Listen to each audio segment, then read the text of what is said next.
આકાશવાણી અમદાવાદ વડોદરા પ્રાદેશિક સમાચાર હર્ષ લેવા વાંચે છે. સ્વચ્છ વાયુ સર્વેક્ષણ 2024માં સુરતને પ્રથમ સ્થાન મળતા જયપુર ખાતે યોજાયેલ કાર્યક્રમમાં પુરસ્કાર પ્રાપ્ત. અમદાવાદ મ્યુનિસિપલ કોર્પોરેશન દ્વારા ગણપતિ બાપાની મૂર્તિઓના વિસર્જન માટે વ્યવસ્થા કરવામાં આવી. કથિત નીટ યુજી પરીક્ષા કૌભાંડમાં 5 આરોપીઓ વિરુદ્ધ સીબીઆઈએ ચાર્જશીટ દાખલ કરી. લોકરક્ષક અને પીએસઆઈની ભરતી માટે 9 સપ્ટેમ્બર સુધી અરજી કરી શકાશે. કુલ 1,11,000 અરજીઓ આવી. રાજ્યમાં ચોમાસાની સિસ્ટમ નબળી પડતા આગામી 5 દિવસ નહિવત વરસાદની સંભાવના. સુરત શહેરે સ્વચ્છ વાયુ સર્વેક્ષણ 2024માં દેશમાં પ્રથમ સ્થાન મેળવ્યું છે, જે અંતર્ગત ગઈકાલે જયપુરમાં યોજાયેલ એક કાર્યક્રમમાં કેન્દ્રીય પર્યાવરણ મંત્રી ભૂપેન્દ્ર યાદવે અને રાજસ્થાનના મુખ્યમંત્રી ભજનલાલે સુરત શહેરને national clean air city award સહિત ઇનામી રકમ, ટ્રોફી અને પ્રમાણપત્ર અર્પણ કર્યું. આ પુરસ્કાર સુરત શહેરના મેયર દક્ષેશ માવાણી અને મહાનગરપાલિકાના કમિશનર શાલિની અગ્રવાલે સ્વીકાર્યો હતો. વિઘ્નહર્તા દેવ ગણેશજીની પધરામણીના મહોત્સવનો પરંપરાગત ધાર્મિક આસ્થા, ઉલ્લાસ અને ઉમંગ સાથે આરંભ થયો છે. ગઈકાલે ગણેશ ચતુર્થીના રોજ સાર્વજનિક ગણેશોત્સવ પંડાલોમાં અને ઘરોમાં ભાવિકોએ ભારે શ્રદ્ધાપૂર્વક ગણેશ સ્થાપના કરી હતી. મહારાષ્ટ્રની સાથે ગુજરાતમાં પણ ગણપતિ મહોત્સવનો મહિમા વધતો જાય છે. અમદાવાદમાં મ્યુનિસિપલ કોર્પોરેશન દ્વારા ગણપતિની મૂર્તિઓનું વિસર્જન પૂરી શ્રદ્ધા ભક્તિથી થાય તે માટે વ્યવસ્થા કરવામાં આવી છે. આ કુંડ બનાવવાની કામગીરી અત્યારે ચાલી રહી છે, જે મોડી રાત સુધી વિસર્જન ચાલુ રહે તે માટે ફ્લડ લાઇટ પણ લગાવવામાં આવી છે. આ અંગે એએમસીના સ્ટેન્ડિંગ કમિટીના ચેરમેન દેવાંગ દાણીએ વધુ માહિતી આપી.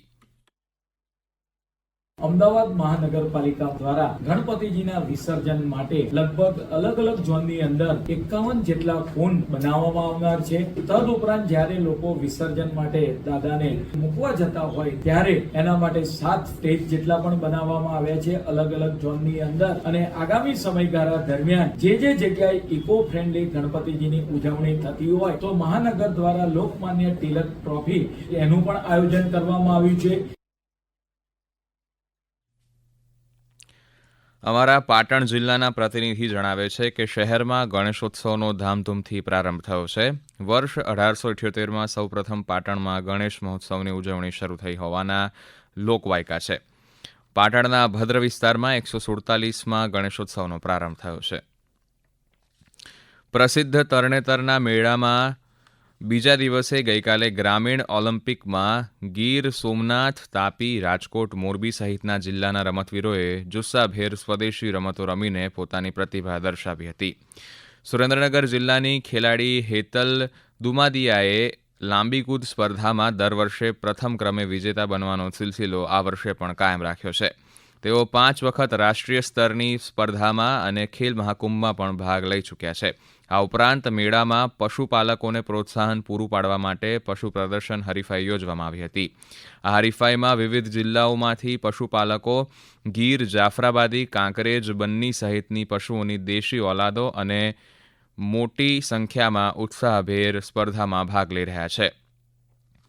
આ પ્રદર્શનમાં સારું દૂધ આપતી ગાય ભેંસના માલિક પોતાની ગાય ભેંસ સાથે આ સ્પર્ધામાં ભાગ લે છે. પશુપાલકોને પોતાનું પશુ વધુ અને સારી ગુણવત્તા ધરાવતું દૂધ કેવી રીતે આપી શકે તે માટે સરકારની વિવિધ યોજના વિશે માર્ગદર્શન આપવામાં આવે છે. આ પશુ પ્રદર્શનમાં ચેમ્પિયન ઓફ ધ શોને 1 લાખ રૂપિયાનું ઇનામ પણ આપવામાં આવે છે. કથિત નીટ યુજી પરીક્ષા કૌભાંડમાં સીબીઆઈ દ્વારા ગોધરાના 5 આરોપીઓ વિરુદ્ધ ચાર્જશીટ દાખલ કરવામાં આવી છે. ગોધરાની જય જલારામ સ્કૂલના પરીક્ષા કેન્દ્રમાં ચોરી કરાવવા અંગે ગુનો નોંધીને સીબીઆઈ દ્વારા કાર્યવાહી કરાઈ છે. સીબીઆઈ દ્વારા ગત શુક્રવારે ખાસ અદાલતમાં આરોપીઓ સામે ચાર્જશીટ દાખલ કરાઈ હતી. 6 સભ્યોની સીબીઆઈ ટીમ ગોધરામાં આગળની કાર્યવાહી કરી રહી છે. આ સમાચાર આપ આકાશવાણીના અમદાવાદ વડોદરા કેન્દ્ર પરથી સાંભળી રહ્યા છો. આ સમાચાર આપ અમારી YouTube channel AIR news Gujarat પર પણ સાંભળી શકશો. વધુ સમાચાર માટે આપ અમારા ટ્વિટર હેન્ડલ AIR_news_ABAD ને ફોલો કરી શકો છો. પોલીસમાં લોકરક્ષક અને પીએસઆઈની ભરતી માટે અરજી કરવાની તારીખ લંબાવીને 9 સપ્ટેમ્બર સુધી કરવામાં આવી છે. પોલીસ ભરતી બોર્ડના અધ્યક્ષ હસમુખ પટેલે સોશિયલ મીડિયા પ્લેટફોર્મ એક્સ પર જણાવ્યું છે કે કુલ 12,472 જગ્યાની ભરતી માટે અત્યાર સુધી આશરે 1,11,000 જેટલી અરજીઓ આવી છે. પોલીસ ભરતી બોર્ડ દ્વારા એપ્રિલ મહિનામાં આ અંગેની જાહેરાત આપવામાં આવી હતી. લોકરક્ષક ભરતી માટેની પરીક્ષા જાન્યુઆરી 2025માં અને પીએસઆઈ ભરતી માટેની લેખિત પરીક્ષા ડિસેમ્બર કે જાન્યુઆરી મહિનામાં યોજાય તેવી સંભાવના છે. પશ્ચિમ રેલવેના જણાવ્યા અનુસાર વડોદરા સ્ટેશન પર બ્લોકના કારણે અમદાવાદ મંડળની કેટલીક ટ્રેનો પ્રભાવિત થશે. વડોદરા સ્ટેશનના પ્લેટફોર્મ નંબર 4 પર એન્જિનિયરિંગના કામ માટે આજથી 18 સપ્ટેમ્બર સુધી બ્લોક લેવામાં આવ્યો છે, જે અંતર્ગત Ahmedabad Vadodara MEMU train, Vadodara Jamnagar intercity express તેમજ Ahmedabad Vadodara intercity express train Bajwa station સુધી ચાલશે. આ ટ્રેનો બાજવા વડોદરા વચ્ચે આંશિક રીતે રદ રહેશે. ઉપરાંત વડોદરા અમદાવાદ સંકલ્પ પેસેન્જર ટ્રેન વડોદરાને બદલે પ્રતાપનગર સ્ટેશનથી ઉપડશે. આ અંગેની વધુ માહિતી પ્રવાસીઓએ રેલવેની સત્તાવાર વેબસાઇટ પરથી મેળવી શકશે.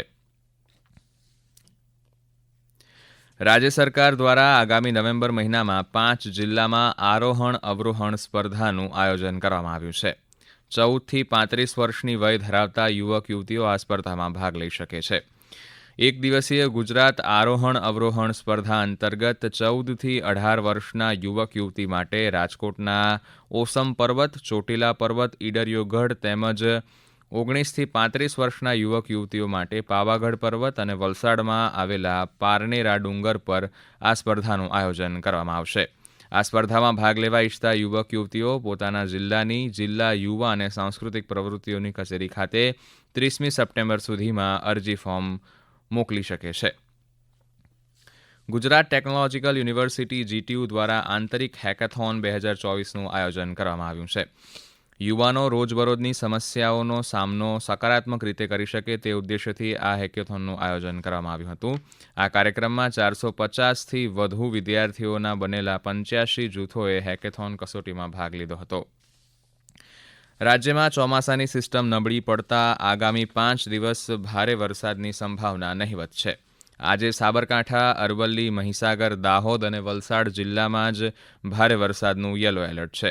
સપ્ટેમ્બરના ત્રીજા સપ્તાહથી રાજ્યમાં ચોમાસાની તબક્કાવાર વિદાય શરૂ થઈ શકે છે. રાજ્યમાં ગઈકાલે નહિવત વરસાદ પડ્યો હતો. સવારે 6 વાગ્યાથી રાત્રિના 8 વાગ્યા સુધી 39 તાલુકાઓમાં હળવો વરસાદ પડ્યો હતો. સૌથી વધુ 2 ઇંચ વરસાદ નવસારીના વાંસદા તાલુકામાં અને 1.5 ઇંચ વરસાદ ડાંગના વઘઈ તાલુકામાં પડ્યો હતો. સ્ટેટ એમરજન્સી ઓપરેશન સેન્ટર ગાંધીનગરની યાદી પ્રમાણે ગઈકાલ સુધી મોસમનો સરેરાશ 122% વરસાદ પડ્યો છે. સૌથી વધુ 183% વરસાદ કચ્છ ઝોનમાં પડ્યો છે, જ્યારે સૌરાષ્ટ્ર ઝોનમાં 128%, દક્ષિણ ગુજરાત ઝોનમાં 123%, પૂર્વ મધ્ય ઝોનમાં 117% અને ઉત્તર ગુજરાત ઝોનમાં 105% વરસાદ પડ્યો છે. રાજ્યની જીવાદોરી સમાન સરદાર સરોવર નર્મદા ડેમ તેની કુલ સંગ્રહ ક્ષમતાનો 88% ભરાયો છે. રાજ્યના અન્ય જળાશયો 83% ભરાયા છે. 100% ભરાયેલા ડેમની સંખ્યા 117 અને 70થી 100% વચ્ચે ભરાયેલા ડેમની સંખ્યા 44 છે. કચ્છના કંડલા સ્પેશિયલ ઇકોનોમિક ઝોનમાંથી હેન્ડ ગ્રેનેડ મળી આવ્યો હતો. આ જપ્ત કરાયેલા હેન્ડ ગ્રેનેડ યુએસ આર્મીનો હોવાનું પ્રાથમિક અનુમાન થઈ રહ્યું છે. કંડલા એરપોર્ટ પર વિદેશથી આયાત કરાયેલા એક કન્સાઇનમેન્ટમાં હેન્ડ ગ્રેનેડ મળી આવ્યો હતો, જેની તપાસ થઈ રહી છે. અંતમાં મુખ્ય સમાચાર ફરી એકવાર.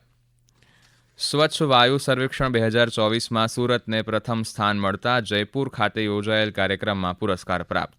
અમદાવાદ મ્યુનિસિપલ કોર્પોરેશન દ્વારા ગણપતિ બાપાની મૂર્તિઓના વિસર્જન માટે વ્યવસ્થા કરવામાં આવી. કથિત નીટ યુજી પરીક્ષા કૌભાંડમાં 5 આરોપીઓ વિરુદ્ધ સીબીઆઈએ ચાર્જશીટ દાખલ કરી. લોકરક્ષક અને પીએસઆઈની ભરતી માટે 9 સપ્ટેમ્બર સુધી અરજી કરી શકાશે. કુલ 1,11,000 અરજીઓ આવી. અને રાજ્યમાં ચોમાસાની સિસ્ટમ નબળી પડતા આગામી 5 દિવસ નહિવત વરસાદની સંભાવના. આકાશવાણીના અમદાવાદ વડોદરા કેન્દ્ર પરથી પ્રાદેશિક સમાચાર પૂરા થયા. નમસ્કાર.